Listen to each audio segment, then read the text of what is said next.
Colle.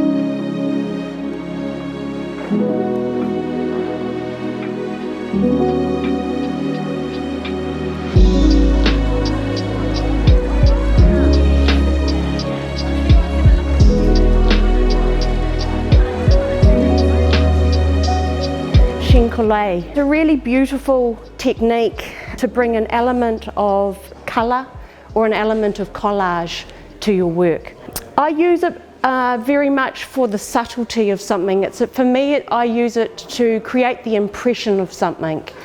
It might be a surface quality or to represent something in material culture. Before I started today, I've made sure that the printing press, the pressure is the right pressure. I've got a beautiful piece of Hanamula print paper. I can leave it in there for at least half a day if I'm auditioning.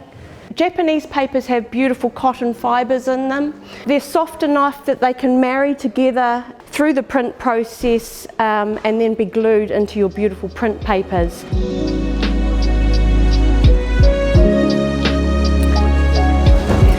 I'm inking up. Now with this technique we can use water-soluble ink, really great, especially if you're dealing with kids or if you're allergic to oil substances. I love ink because of the consistency, the way in which I can manipulate my materials and the ink surface. Those things are really important to me.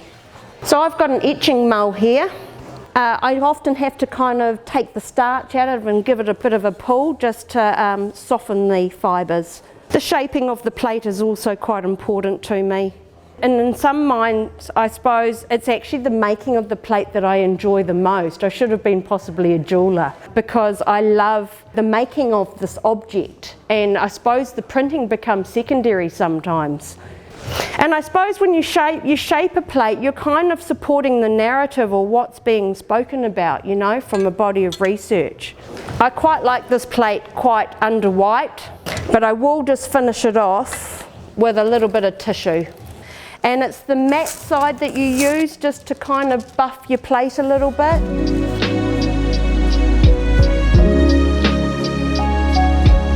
I spend a lot of time cutting, and actually I really love cutting paper. It's one of my things. I would always cut my Chine paper about a couple of mils short of the plate. When you put wet glue or if you put paper into a water bath, it goes and it expands. It absorbs water because it's got size in it. So you've got to cut it a little bit shorter than your plate, just so that the marriage sits really beautifully within the plate size. Over the years I have made my own glues, but they don't last very long. So often I find myself sticking it in the fridge and then I forget about that it's there, or I'm not using the process for a while and then it goes off. Now lids are quite good when you're dealing with wet glue, and even though I had a lot of water in this last night when I made it up, I like to just take a little bit of excess. I don't want to flood the paper too much. So like I said, you could do this the night before, but the dampness of the paper, the way that it amalgamates around that plate, the relationship between the pressure, the application of ink sitting on that plate, all of those marriages, it's kind of nice if you do it all at the same time.